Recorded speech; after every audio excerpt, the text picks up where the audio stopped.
Muchas gracias, Ramón. Debo decirles que esta plática estuvo asignada originalmente al doctor Michael Baezi, que por cuestiones personales no pudo venir, y bueno, tendré que sustituirlo. Y es un reto hablar después de Eamon Quigley y entre Andrés Maut, de tal manera que haré lo mejor posible. Y vamos a hablar sobre las novedades en el diagnóstico y tratamiento de una enfermedad global, como ya lo vimos, que es la enfermedad por reflujo gastroesofágico. Y les voy a presentar rápidamente el resumen de 3 guías clínicas importantes que se han publicado recientemente, la del American College de Gastroenterología en 2013.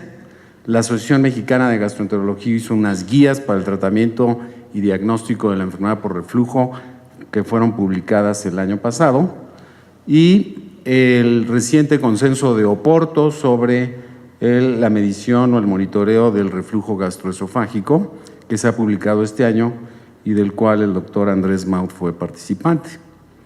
¿Cuáles pruebas diagnósticas debemos de analizar o que han tenido cambios recientes? Pues la endoscopía con o sin toma de biopsias, la pH impedancia, la impedancia de la mucosa, la pepsina salival y la manometría de alta resolución con o sin impedancia. ¿Qué hay de nuevo sobre el rendimiento diagnóstico de la endoscopía? Como ustedes saben, esta es la prueba más útil para evaluar las secuelas de la enfermedad, es decir, la esofagitis. Lo nuevo que sabemos hoy en día es que las esofagitis A y B de Los Ángeles no son diagnósticas de la enfermedad por reflujo.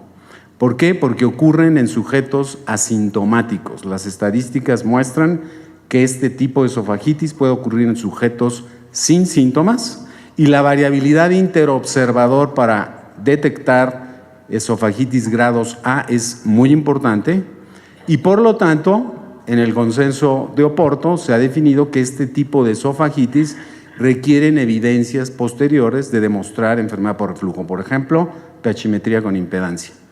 Lo contrario ocurre con las esofagitis C y D de Los Ángeles, que son diagnósticas de la enfermedad. Estas esofagitis no ocurren en sujetos sanos. El esófago de Barrett, con lengüetas de más de 1 centímetro de longitud, tampoco ocurren en sujetos sanos y por lo tanto son diagnósticas de la enfermedad, al igual que la estenosis péptica.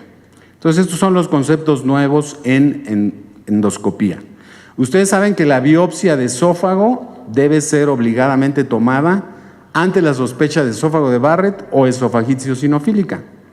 Pero ¿qué debemos de hacer ante los casos de enfermedad por reflujo que no tienen lesiones como las que he mencionado? Bueno, hay trabajos que demuestran que algunos hallazgos histológicos como la elongación papilar, la hiperplasia de células basales, los espacios intercelulares dilatados, los eosinófilos intraepiteliales o los neutrófilos intraepiteliales o la presencia de necrosis o erosión en estudios, sobre todo del grupo italiano del doctor Savarino, muestran que pueden discriminar entre los diferentes fenotipos de la enfermedad por reflujo. Sin embargo, la realidad es que nuestros patólogos habituales no están acostumbrados a hacer scores o puntajes histológicos y por lo tanto en las guías clínicas se menciona que las biopsias de rutina del esófago distal no deben de realizarse para el diagnóstico de la enfermedad por reflujo, dado la alta variabilidad que ocurre con los resultados de histopatología. Para medir el reflujo gastroesofágico, estas son las herramientas con las que contamos actualmente: la pH-metría con catéter, la cápsula inalámbrica o la cápsula Bravo, la pH impedancia y la pH-metría faríngea, que no la voy a mencionar porque realmente los resultados no han mostrado que esta técnica es de gran utilidad en el diagnóstico de la enfermedad. Estas pruebas, o en quiénes o en qué sujetos debemos de realizar estas pruebas, pues en pacientes que tienen síntomas típicos de la enfermedad, que no responden a inhibidores de bomba de protones, pacientes que tienen síntomas extraesofágicos que tampoco responden a los inhibidores de bomba de protones. Ya mencioné pacientes con esofagitis grados A y B, en la evaluación preoperatoria de la cirugía antirreflujo y en la presencia de síntomas recurrentes después de cirugía antirreflujo. ¿Qué hay de nuevo sobre el rendimiento diagnóstico de la pHimetría? Ya sea con catéter o cápsula Bravo, los estudios han mostrado que en voluntarios sanos tienen pHimetrías que van con exposición esofágica al ácido entre 3.9 y 7.2%. De tal manera que en sujetos sanos es difícil encontrar pHimetrías por arriba de 4. De tal manera que los consensos internacionales, el de Oporto, menciona que una exposición al ácido menor del 4% es considerado como normal. Cuando se evalúan esofagitis contra voluntarios sanos, la exposición esofágica al ácido de pacientes con esofagitis oscila entre 9.6 y 27.6%. Y cuando se evalúan los no erosivos, aquí hay una gran sobreposición en los resultados de pHimetría que oscilan entre 4 y 6%.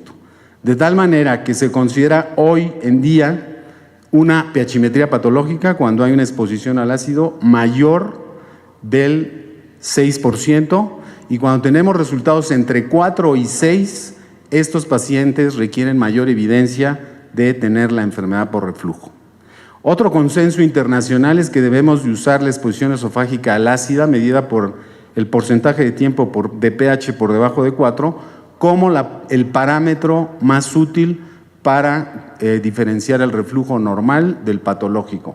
Debemos ya de no utilizar tanto los scores de Mister y otros parámetros para evaluar a nuestros pacientes. La pHimetría con impedancia, ustedes saben, detecta el reflujo ácido y también detecta el reflujo no ácido, así como las características físicas del reflujo. Lo nuevo en pHimetría e impedancia es que debe de evaluarse exactamente igual que la pHimetría sola, es decir, es normal cuando la exposición esofágica al ácido es de menos de 4%, es anormal cuando es de más del 6%. ¿El número de episodios de reflujo importa? Bueno, se ha considerado que de acuerdo a los diferentes estudios realizados en poblaciones sanas o sintomáticas, se considera normal tener menos de 40 episodios de reflujo y anormal más de 80 episodios de reflujo, ácidos y no ácidos. Recordemos que en el esófago de Barrett y en las esofagitis, la pHimetría impedancia, la impedancia basal es muy baja y puede dar lugar a errores de interpretación. No debemos confiarnos al 100% del análisis computarizado, sobre todo al evaluar el reflujo no ácido, y nos hacen falta estudios de calidad para saber cuál es el desenlace de los pacientes que solamente tienen un aumento en el número de reflujos no ácidos. Recordemos que un objetivo del monitoreo del pH o de la impedancia es la asociación entre síntomas y episodios de reflujo. Actualmente los índices más usados son el índice de síntomas, que consiste en dividir el número de episodios de sintomáticos asociados a reflujo entre el número total de síntomas multiplicados por 100, y el corte de anormal y anormal es de más del 50%. La probabilidad de asociación sintomática es una prueba exacta de Fisher que lo hace la computadora y el nivel de corte es de más del 95%. Hay controversia acerca de la utilidad de los índices de asociación sintomática, pero las recomendaciones del consenso de Oporto es que hay que evaluar el síntoma más molesto, no más de 2 síntomas. Por lo menos el paciente debe registrar 3 eventos en las 24 horas. Debemos de usar la ventana sintomática de 2 minutos. Y si el PAS, la probabilidad de asociación sintomática, y el índice de síntomas ambos son positivos, la probabilidad de responder a IBP son mayores que si ambas pruebas son negativas. El otro aspecto interesante es que por fin nos hemos puesto de acuerdo en qué pacientes debemos hacer la pHimetría con o sin IBPs. En los pacientes que tienen, más bien en los cuales no se ha demostrado la presencia previa de reflujo gastroesofágico, es decir, los pacientes no tienen esofagitis C o D, tienen síntomas atípicos, o se va a realizar una cirugía antirreflujo, o el paciente tiene recurrencia de síntomas después de una cirugía antirreflujo, todos estos pacientes deben ser estudiados con pHimetría, con pH impedancia o con cápsula Bravo, sin IBPs. En cambio, aquellos pacientes que han tenido ya demostración previa de enfermedad por reflujo, esofagitis COD, esófago de Barrett, estenosis péptica, o que han tenido una pHimetría positiva, estos pacientes deben de ser evaluados con pH-metría impedancia, es la prueba útil en estos casos, con IBPs. Y de esta manera podemos entonces clasificar los diferentes fenotipos de la enfermedad por reflujo de acuerdo a los criterios de Roma 4. Y recuerden que hay la clasificación de los funcionales, en donde la exposición al ácido es normal, no hay correlación de síntomas con episodios de reflujo. La hipersensibilidad al reflujo, que la diferencia con los funcionales es que aquí sí hay asociación de síntomas con episodios de reflujo, y de esta manera podemos hoy en día clasificar los diferentes fenotipos. El consenso de Oporto, en resumen, nos dice que debemos de considerar reflujo anormal o diagnóstico de la enfermedad por reflujo cuando hay esofagitis C o DES o exposición esofágica al ácido más del 6%.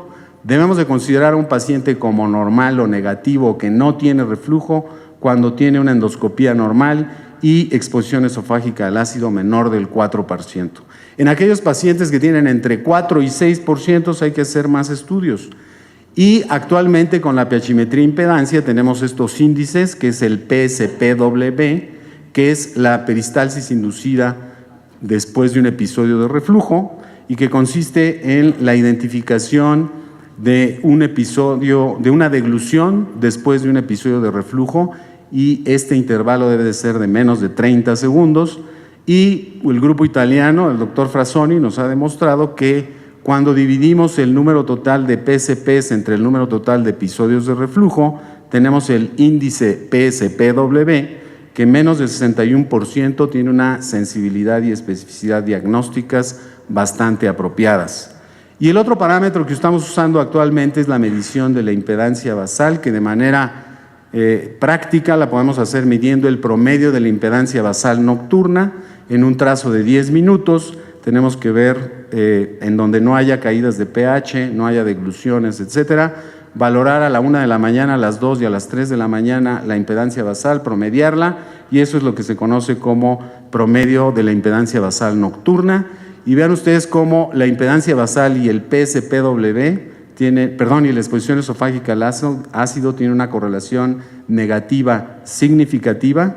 Puede discriminar entre sujetos normales, pacientes que responden a IBPs y que no responden a IBPs, y el índice PSPW e impedancia basal tienen una correlación positiva estadísticamente significativa.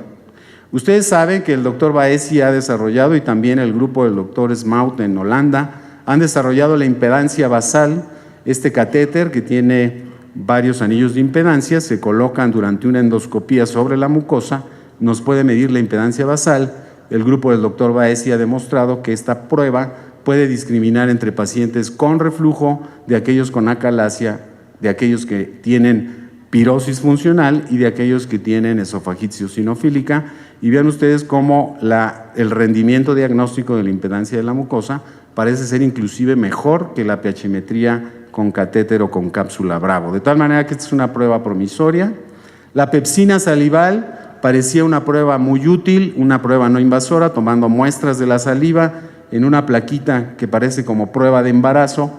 Tiene anticuerpos monoclonales contra la pepsina y se puede hacer una medición cuali y cuantitativa. Los estudios han mostrado que la pepsina salival puede discriminar los diferentes fenotipos de la enfermedad por reflujo.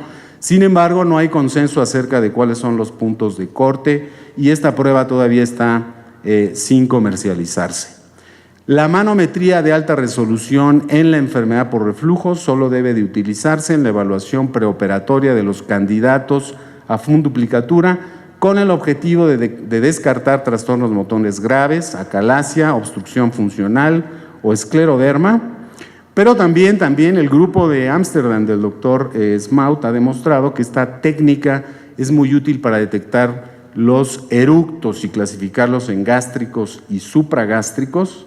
Y recuerden ustedes que el eructo supragástrico se caracteriza por un incremento de la presión a nivel del diafragma, se negativiza la presión en el esófago, hay succión de aire y relajación del esfínter esofágico superior, seguida de una expulsión rápida del aire succionado, y esto puede asociarse a la enfermedad por reflujo, y también la rumiación, un trastorno funcional que también puede ser identificado claramente con manometría de alta resolución e impedancia, con incremento de la presión intraabdominal, el flujo retrógrado del contenido gástrico, relajación del esfínter y la consecuente reglución del material que ha llegado hacia la boca.